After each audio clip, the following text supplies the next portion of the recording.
आज की इस वीडियो में हम बात करने वाले हैं एंगुलर मोमेंटम पर। तो लीनियर मोमेंटम क्या होता है ये तो आपको पता है। जैसे कि मान ले कि यहां पर ये एक कार है, इस कार का जो मास है, चलिए मान लेते हैं कि इस कार का मास m है, और ये जो कार है ये मान लेते हैं कि यहां पर ये कार इस डायरेक्शन में ये कार v वेलोसिटी से मूव कर रहा है। तो हम ये कहेंगे कि इस कार के पास एक मोमेंटम है। वो मोमेंटम किसके बराबर होगा? यहां पर इस कार का जो मोमेंटम होगा, जिसे कि हम p से डिनोट करते हैं, ये बराबर होता है मास और वेलोसिटी का प्रोडक्ट। सो ये होता है मोमेंटम। क्योंकि यहां पर ये वेलोसिटी एक वेक्टर क्वांटिटी होता है, तो फिर यहां पर ये जो मोमेंटम है ये भी एक वेक्टर क्वांटिटी होगा। तो यहां पर ये जो लीनियर मोमेंटम होता है ये ऑब्जेक्ट का इनहेरेंट प्रॉपर्टी होता है, लेकिन ये जो एंगुलर मोमेंटम होता है ये ऑब्जेक्ट का इनहेरेंट प्रॉपर्टी नहीं होता है। तो इसे समझने के लिए मान ले कि एक ऑब्जर्वर है जो कि इसे यहां से ऑब्जर्व कर रहा है इस कार को। तो चलिए सबसे पहले मैं यहां पर कोऑर्डिनेट सिस्टम ड्रॉ कर लेता हूं। तो यहां पर ये हो गया एक्स एक्सिस मान लेते हैं। तो यहां पर ये जो एक्सिस है ये हो गया एक्स एक्सिस, और इसी तरह से यहां पर ये मान लेते हैं कि ये जो एक्सिस है ये एक्सिस यहां पर मान लेते हैं कि है वाई एक्सिस, और यहां पर ये जो एक्सिस है ये वाला ये मान लेते हैं कि ये एक्सिस यहां पर जेड एक्सिस है। तो ये जो जेड एक्सिस है ये इस स्क्रीन पर नॉर्मल है, आपसे स्क्रीन को छेदते हुए अंदर की तरफ है। सो ये जो जेड एक्सिस है ये, तो ये जो कार है ये यहां पर एक्स वाई प्लेन में मूव कर रहा है, ये मान सकते हैं हम। तो अभी अगर ये कार इस डायरेक्शन में मूव कर रहा है, एक्स एक्सिस के डायरेक्शन में मूव कर रहा है, तो फिर इस समय अगर ये मानते हैं कि यहां पर ये है ओरिजिन, अगर ये ओरिजिन होता है ये पॉइंट, जिसे कि हम रेफरेंस पॉइंट कह सकते हैं, यहीं से ऑब्जर्वर जो है इस कार के मोशन को ऑब्जर्व कर रहा है, तो फिर इसका यहां से जो पोजीशन वेक्टर है वो देखें। सो यहां से ये होगा पोजीशन वेक्टर, ये हो गया इसका पोजीशन वेक्टर मान लेते हैं। तो ये जो पोजीशन वेक्टर है इसे मान लेते हैं कि यह है वेक्टर आर। तो अब यही जो कार है ये कार यहां पर मान लेते हैं कि कुछ देर बाद ये कार यहां से कुछ इस तरह से ये आगे बढ़ करके यहां पर पहुंच गया। तो अगर अभी इस कार का जो पोजीशन वेक्टर है उसे देखें, सो यहां पर जो होगा पोजीशन वेक्टर वो कुछ इतना होगा, ये होगा पोजीशन वेक्टर। तो इसका मतलब कि यहां पर ये जो पोजीशन वेक्टर है ये पोजीशन वेक्टर यहां पर कुछ इस तरह से रोटेट किया है, कुछ ऐसे। तो इसका मतलब यह है कि हम कह सकते हैं कि इसका जो एंगुलर पोजीशन है वो चेंज हो गया, अर्थात यहां पर जो है एंगुलर डिस्प्लेसमेंट हुआ है। चलिए मान लेते हैं कि ये जो एंगुलर डिस्प्लेसमेंट हुआ है ये फिलहाल थीटा हुआ है, तो थीटा एंगुलर डिस्प्लेसमेंट हुआ। इसका मतलब क्या है? इसका मतलब यह है कि ये जो कार है ये इस एक्सिस के अबाउट रोटेट कर रहा है, और जब रोटेट करेगा तो हम ये कहेंगे कि अभी इस कार के पास जो है एंगुलर मोमेंटम है। देखिए अगर यही ऑब्जर्वर मान लेते कि ये जो ऑब्जर्वर है ये ऑब्जर्वर इस कार के मोशन को जो है यहां से ऑब्जर्व कर रहा है, चलिए मान लेते हैं कि यहां से ऑब्जर्व कर रहा है। तो अगर यहां से ऑब्जर्व कर रहा है तो जो यहां पर शुरू में इसका पोजीशन वेक्टर होता वो कुछ इतना होता, ये होता इसका पोजीशन वेक्टर, और फिर कुछ देर बाद जब कार यहां पर पहुंचता तो फिर देखिए पोजीशन वेक्टर क्या होता। तो उस केस में जो पोजीशन वेक्टर होता वो ये होता। तो क्या कोई यहां पर एंगुलर डिस्प्लेसमेंट हुआ? नहीं हुआ। तो फिर जब एंगुलर डिस्प्लेसमेंट नहीं हुआ तो हम ये कहेंगे कि इसके रेस्पेक्ट में, इस ऑब्जर्वर के रेस्पेक्ट में यहां पर इस कार का कोई भी एंगुलर मोमेंटम नहीं है। तो ये जो एंगुलर मोमेंटम होता है ये रेफरेंस पॉइंट पर डिपेंड करता है। अलग अलग रेफरेंस पॉइंट के लिए ये जो यहां पर एंगुलर मोमेंटम होगा वो भी अलग अलग होगा।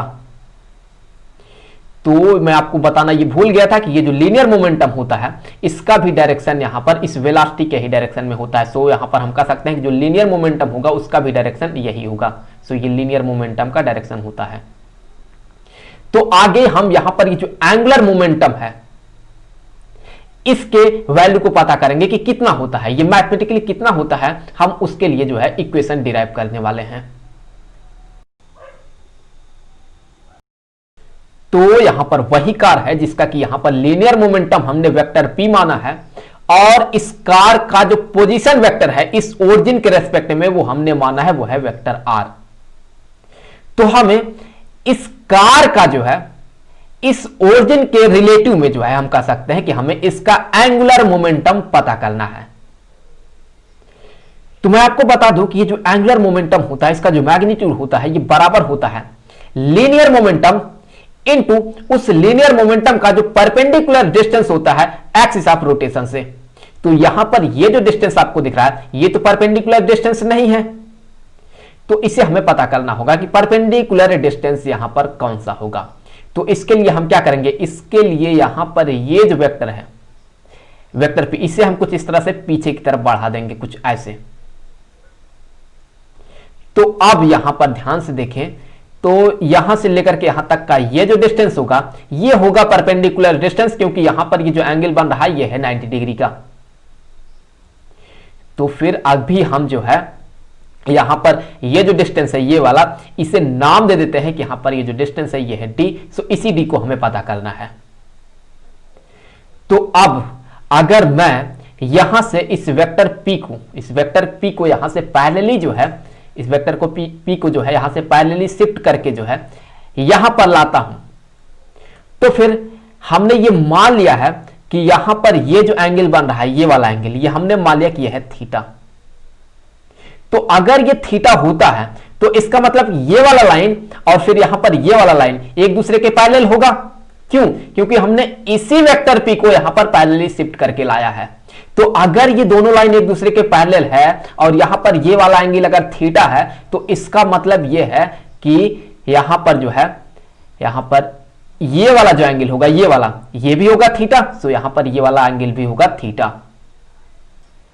अगर ये थीटा हुआ तो इसका मतलब कि ये जो साइड होगा ये होगा परपेंडिकुलर और ये जो साइड होगा ये होगा यहां पर बेस और ये वाला जो साइड होगा ये होगा हाइपोटेन्यूज। तो यहां से हम ये कह सकते हैं कि जो साइन ऑफ थीटा होगा, जो यहां पर साइन ऑफ थीटा होगा ये बराबर होगा परपेंडिकुलर जो कि है यहां पर डी डिवाइडेड बाय हाइपोटेन्यूज जो कि यहां पर होगा इस पोजीशन वेक्टर का मैग्नीट्यूड। तो यहां पर ये होगा आर। तो यहां से हम आसानी के साथ ये कह सकते हैं कि ये जो डी है ये बराबर होगा आर साइन ऑफ थीटा के। सो यहां पर ये जो डी है ये किसके बराबर हो गया, ये बराबर हो गया आर साइन ऑफ थीटा के। तो अब यहां से हम ये कह सकते हैं कि जो एंगुलर मोमेंटम होगा, मैं आपको बता दूं कि ये जो एंगुलर मोमेंटम होता है इसे हम वेक्टर एल से डिनोट करते हैं। यहां पर ये कैपिटल लेटर एल होगा। सो ये होता है एंगुलर मोमेंटम। क्योंकि हम यहां पर इसका मैग्नीट्यूड पता कर रहे हैं तो यहां पर ये एंगुलर मोमेंटम का जो मैग्नीट्यूड है ये बराबर होगा ये जो लीनियर मोमेंटम है इसका मैग्नीट्यूड। तो यहां पर ये हो गया P इनटू इसका जो यहां पर परपेंडिकुलर डिस्टेंस है ये वाला जो डिस्टेंस है वो जो कि है यहां पर R साइन ऑफ थीटा। तो यहां पर ये हो गया R साइन ऑफ थीटा। इसी को हम कुछ ऐसे भी लिख सकते हैं कि ये जो है ये बराबर है R P sine of theta. तो ये हो गया यहां पर इस एंगुलर मोमेंटम का मैग्नीट्यूड। लेकिन ये जो एंगुलर मोमेंटम होता है ये एक वेक्टर क्वांटिटी होता है, इसके पास मैग्नीट्यूड के साथ साथ डायरेक्शन भी होता है।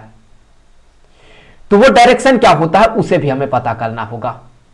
तो हमें करना यह है कि हमें अपने राइट हैंड को जो है कुछ इस तरह से प्लेस करना होता है कि ताकि जो हमारी उंगलियां मुड़ी हुई हैं वो यहां पर वेक्टर आर से वेक्टर पी की तरफ मुड़ी हुई हो।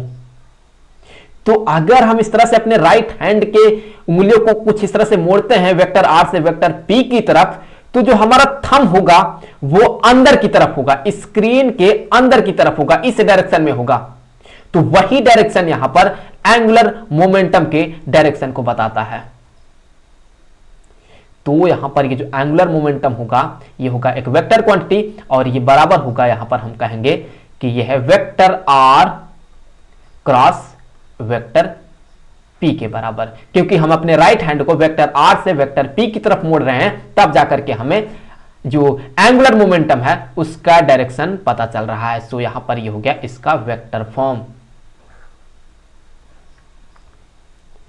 तो यहां से हम ये कहेंगे कि vector R cross vector P का जो मैग्नीट्यूड है वो बराबर है एक वेक्टर का मैग्नीट्यूड इंटू दूसरे वेक्टर का magnitude into sine of angle between them. यहां पर वेक्टर आर और वेक्टर पी के बीच में जो एंगल है उसका साइन वैल्यू। तो अगर हम जो है इस कार के मोशन को यहां से ऑब्जर्व करते हैं तो हमें एंगुलर मोमेंटम कुछ इतना मिल रहा है, लेकिन अगर इसी कार को यहां से कोई ऑब्जर्व करता है यहां से, तो फिर एंगुलर मोमेंटम 0 क्यों होता है? क्योंकि अभी देखिए तो ये जो लीनियर मोमेंटम है वेक्टर पी, उसका डायरेक्शन तो ये है, और यहां पर देखें तो जो पोजीशन वेक्टर होगा इस ऑब्जर्वर के लिए, जो पोजीशन वेक्टर होगा वो पोजीशन वेक्टर भी देखें तो वह भी इसी डायरेक्शन में होगा। तो वेक्टर आर और वेक्टर पी सेम डायरेक्शन में है, तो फिर इसका मतलब यह है कि इनके बीच का जो एंगल होगा थीटा वो 0 होगा। तो जब हम यहां पर थीटा के जगह पर 0 रखेंगे तो ये क्या होगा, ये होगा साइन ऑफ 0, और साइन ऑफ 0 का वैल्यू होता है 0, तो फिर यहां पर जो एंगुलर मोमेंटम है ये 0 बन जाता है। तो इसलिए कहा जाता है कि अलग अलग रेफरेंस पॉइंट के लिए जो एंगुलर मोमेंटम होता है वह भी अलग अलग होता है, और ये जो एंगुलर मोमेंटम होता है ये ऑब्जेक्ट का इनहेरेंट प्रॉपर्टी नहीं होता है। आई होप ये वीडियो आपके लिए काफी हेल्पफुल रहा होगा। मिलेंगे आपसे अगले वीडियो में किसी दूसरे टॉपिक के साथ, तो तब तक के लिए गुड बाय।